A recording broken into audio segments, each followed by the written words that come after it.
तो welcome back to my channel. तो आज का जो टॉपिक है वो आप सभी से ही रिलेटेड है।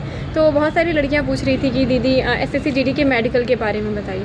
तो देखिए, मैं 2024 की सिलेक्टेड हूँ और मुझे बहुत ज़्यादा नहीं पता है, क्योंकि मैं आपको उतना ही बता सकती हूँ जितना हमारे साथ हुआ। बहुत डीपली मैं आपको नहीं बता सकती, फिर भी मैं अपना एक्सपीरियंस आप सभी के साथ शेयर करूँगी। तो देखिए, मेडिकल के लिए सबसे पहले आपको एग्ज़ाम क्वालिफाई करना पड़ता है ना। एग्ज़ाम क्वालिफाई करने के बाद आपको फ़िज़िकल क्वालिफाई करना पड़ेगा। फिज़िकल के बाद डॉक्यूमेंटेशन, और उसके बाद आपका मेडिकल का प्रोसेस शुरू होता है। वो लास्ट प्रोसेस होता है मेडिकल का। हाँ, तो उसमें तो मेरा मेडिकल हुआ था हरिद्वार के BHEL में। और वहाँ सबसे पहले हमारे साथ ये हुआ था कि सबसे पहले हमें एक बस में बिठा करके हॉस्पिटल ले जाया गया, जहाँ हमारा सबसे पहले हुआ यूरिन टेस्ट। यूरिन टेस्ट इसलिए ताकि कोई इन्फेक्शन है तो उसका पता लग सके, और प्रेगनेंसी का। देन ब्लड टेस्ट, आपका शुगर चेक करने के लिए, और उसके बाद अपर बॉडी का एक्सरे होता है, वो भी किया जाता है। तो सबसे पहले ये 3 टेस्ट हुए थे, ये हॉस्पिटल में हुए थे। फिर वहाँ से हमें लाने के बाद वहाँ पे हम लोग को कुछ एक्सरसाइज करवाई थी हम लोगों से। एक्सरसाइज मतलब जंप वाली एक्सरसाइज करवा के फिर हमारा BP चेक किया गया, और हमारे लोग को अंदर ले जाया गया। अंदर ले जाने के बाद शुरू करते हैं सबसे पहले आँखों से।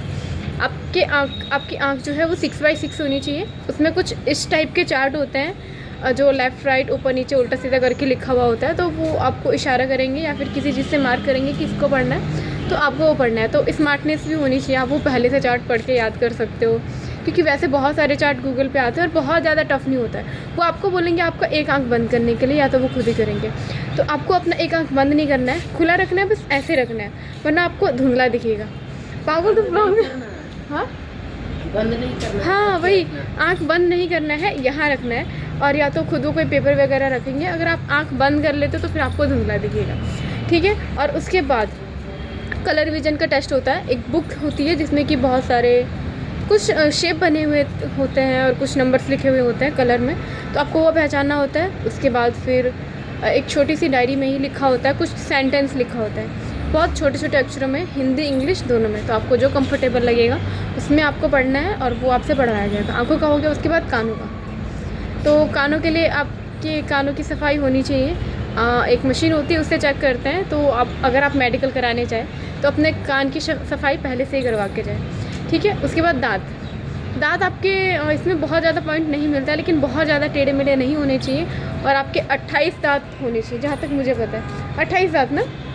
हाँ, आपके 28 दांत होने चाहिए, और साफ़ भी होना चाहिए, क्योंकि दांतों में कैविटी का भी होता है कुछ, तो शायद उससे कोई प्रॉब्लम नहीं है, चल जाता है। दांतों का हो गया। देन उसके बाद कैरी एंगल। तो ये जो है आपका, इसके अंदर कुछ गैप होना चाहिए। कैरी एंगल होता है, बहुत ज़्यादा नहीं पता है, क्योंकि मेरा तो नॉर्मल हुआ था। हमारे सेंटर में 2 मैम थी, एक शिवानी मैम, एक भवानी मैम।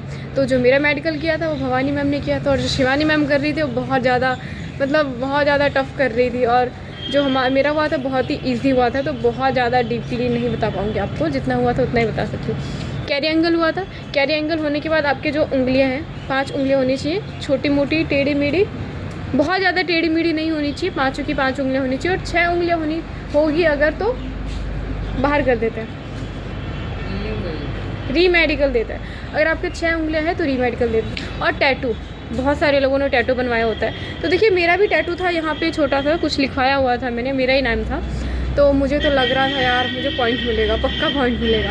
लेकिन मैं उससे 3-4 महीने पहले, 1 साल पहले भी मैंने उसको रिमूव करवाया था, और उससे 3-4 महीने पहले मैंने 2 बार उसको रिमूव करवाया था। तो मेरा बस थोड़ा सा दाग रह गया था, बट मुझे डर लग रहा था कि अब तो मैं गई, मेरे को पॉइंट मिलेगा तो इसमें ही मिलेगा कि मेरा टैटू बना रखा है।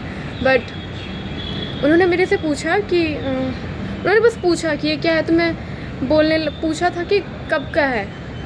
मैंने बोला मैम कुछ साल पहले का है, टैटू करवाया था, इसको रिमूव करवाया, तो दाग अभी तक गया नहीं। और मैं और भी कुछ बोलने लगी, तो मैम ने कहा कि बेटा ज़्यादा नहीं बोलना है, जितना आपसे पूछा जा रहा है आपको उतना ही बताना है, आपको अनफिट नहीं किया जा रहा है यहाँ पे, ठीक है। बट फिर भी मेरे को डर लग रहा था कहीं मैं अनफिट ना हो जाऊँ, इस बात की वजह से कि मेरे हाथ में टैटू है। क्योंकि मेरे साथ एक लड़की थी, उसके यहाँ पे इस हाथ पे बड़ा सा टैटू बना हुआ था, कुछ त्रिशूल वगैरह बना हुआ था। तो उसको रीमेडिकल दिया था, और फिर उसके बाद उसको अनफिट कर दिया गया था। तो टैटू में डिपेंड करता है कि उसका साइज़ कैसा है। अगर बहुत बड़ा साइज़ है, तो शायद पॉइंट मिल सकता है, बट अगर छोटा है तो आपको पास कर देंगे। देन उसके बाद आते हैं कैरी एंगल हो गया। नॉकनी, नॉकनी मतलब पैरों को जब आप ऐसे रखते हो तो पैरों के बीच में थोड़ा सा गैप होना चाहिए। कितना गैप होना चाहिए वो मैं आपको यहाँ पे बता दूँगी। और उसके बाद फ्लैट फुट, मतलब फ्लैट फुट क्या होता है आपको पता होगा, जो उंगलियां और एड़े के बीच में थोड़ा गैप होना चाहिए, पूरा फ्लैट नहीं होना चाहिए, उन दोनों के बीच में थोड़ा गैप होना चाहिए। इसका चेक हुआ था और हाथों को ऐसे करवा के चेक किया था, पसीना तो नहीं आ रहा है बहुत ज़्यादा, और कुछ एक्सरसाइज करवा के फिर हमारी नसें चेक करी गई थी कि नस ज़्यादा दिख तो नहीं रही है, ये सारी चीज़ें। और उसके बाद शोल्डर, तो शोल्डर के लिए हमसे कुछ एक्सरसाइज करवाई गई थी। आपको वहाँ पे बहुत सारी एक्सरसाइज करवाई जाएगी, उसको आपको प्रॉपरली अच्छे से करना है। उससे पता कुछ चेक करते हैं, वो क्या प्रॉपरली चेक करते हैं वो हमें भी नहीं पता, क्योंकि उन्होंने बहुत सारे एक्सरसाइज हमसे करवाए थे। और फिर उसके बाद बॉडी पे कोई भी दाग, हाथ पे, पैर पे या फिर बॉडी के किसी भी पार्ट में कोई भी अगर दाग हो तो डिपेंड करता है, मैटर करता है कि वो कैसा दाग है। एक तो बर्थ मार्क होता है, शायद उसमें पास कर देते हैं, बट और कोई कुछ बहुत बड़े मार्क होते हैं तो उसमें शायद आपको पॉइंट मिल सकता है, लेकिन वो डिपेंड करता है कि कैसा है, कितना बड़ा है और किस टाइप का है। और फिर उसके बाद लड़कियों के कुछ प्राइवेट पार्ट्स के चेक होते हैं। देन उसके बाद वो चेक होने के बाद तो देखिए मेरा वाला जो मेडिकल था वो तो बहुत ही ईजी हुआ था, लेकिन मैं एक बार मेडिकल में अनफिट हो चुकी थी, इंडियन आर्मी का मेडिकल, क्योंकि इंडियन आर्मी का मेडिकल बहुत ही टफ होता है। उसका एग्ज़ाम इजी होता है लेकिन मेडिकल उसका टफ होता है, और जो SSC GD इसका एग्ज़ाम थोड़ा सा टफ होता है और मेडिकल ईजी होता है। तो ये था। और उसके बाद हमारा ये सभी चेकअप हुआ और हम लोग को बिठा दिया गया कि आपका रिज़ल्ट आएगा, लेकिन उस दिन नहीं आया रिज़ल्ट, अगले दिन हमें बुलाया गया और अगले दिन भी नहीं आया, क्योंकि बहुत सारे बच्चे थे तो हो सकता है आपका 1 से 2 दिन लग जाए मेडिकल का रिज़ल्ट आने में। और उस टाइम जो हालत होती है ना, यार होगा कि नहीं होगा, होगा कि नहीं होगा, फिज़िकल भी दे दिया, एग्ज़ाम भी दे दिया, मेडिकल भी कर लिया, बस अब पॉइंट ना मिले, ये होता है। और दोस्तों मेरे को बहुत ज़्यादा जानकारी नहीं पता है, लेकिन मैं आपको यहाँ पर एक नंबर दे रही हूँ, ये है गायत्री प्री मेडिकल का। तो मेरे को भी कोई प्रॉब्लम था, कुछ पूछना था, तो मैंने इनसे पूछा था, और ये पूरा मेडिकल करते भी हैं, वहाँ पे आप जाके करवा भी सकते हो, शायद राजस्थान में इनका ऑफिस है। और ये नंबर है, आप इनसे कॉल करके भी कांटेक्ट कर सकते हो, तो आपकी जो भी कुछ मेन प्रॉब्लम है आप इनसे कांटेक्ट कर सकते हैं, ये आपको पक्का क्लियर बताएंगे, क्योंकि मैं आपको उतना ही बता सकती हूँ जितना मुझे पता है। और उसके बाद रिज़ल्ट आने में इतना टाइम लग रहा था और फिर हालत ऐसे हो रखी थी, बाप रे, होगा कि नहीं होगा कि नहीं होगा, होगा कि नहीं होगा, खाना भी नहीं खाया जा रहा था, नींद भी नहीं आ रही थी। फिर फाइनली वो टाइम आया, सुबह हमें बुलाया गया था 6 बजे हरिद्वार BHEL में, कि आपको आज रिज़ल्ट दिया गया। और जब वो नाम लेते हैं ना एक एक करके, कुछ डॉक्यूमेंट होता है वो भी देते हैं, और उसमें बोलते हैं ये फिट अनफिट। उस टाइम जो हालत होती है ना गाइस, सच में बहुत ज़्यादा ऐसा होने लगता है कि यार पता नहीं, बस हो जाए, नेगेटिव ना आए, हो जाए। और फिर ऐसे ही एक नाम आया, प्रीति फिट, और मैं खुश हो गई थी कि मैं फ़िट हो चुकी हूँ, मेरे को पॉइंट नहीं मिला है, किसी भी चीज़ में कोई पॉइंट नहीं मिला है। जिसका मुझे सबसे ज़्यादा डर था कि जो मेरे हाथ में टैटू था वो, तो इसका कोई पॉइंट नहीं मिला है, और बाकी सब चीज़ें बहुत अच्छी थी, सब कुछ अच्छे से हो गया था। और उसके बाद मेडिकल होने के बाद जो फिट होते हैं उनका एक अलग से फ़ोटो क्लिक किया जाता है, और जो अनफिट, देखो डायरेक्ट अनफिट नहीं कहते, अनफिट नहीं किया जाता, उनको रीमेडिकल दिया जाता है, उनको पॉइंट मिलता है, उनको डेट दिया जाता है कि आप स्टेट को यहाँ जाइए, वहाँ आपका रीमेडिकल होगा, तो वहाँ चांसेस होता है कि आप फिट भी हो सकते हो, अनफिट भी हो सकते हो।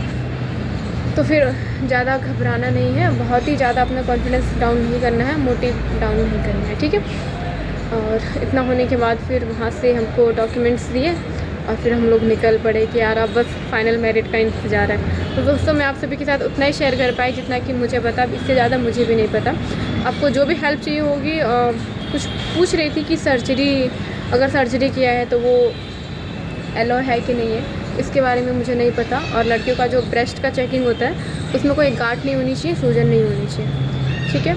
और आपको जो भी हेल्प चाहिए और कुछ पूछना हो तो गायत्री प्री मेडिकल का मैं नंबर यहाँ पे दे रही हूँ, आप लोग उनसे पूछ सकते हो, डिस्क्रिप्शन में भी उनका नंबर दे दूँगी, आप उनको कॉल करिए, वो पक्का रिस्पॉन्स देंगे, क्योंकि उन्होंने मुझे भी दिया था, ठीक है दोस्तों। तो पता नहीं मैंने आपको कुछ बताया भी है कि नहीं, लेकिन जितना मुझे पता था, जो मेरा एक्सपीरियंस था, वो मैंने आप सभी के साथ शेयर किया। और ठीक है दोस्तों, अगर आप मेरे चैनल पे नए हो तो प्लीज़ मेरे चैनल को सब्सक्राइब करना ना भूलें और मिलते हैं बहुत जल्द एक नई वीडियो के साथ। बाय, जय हिंद।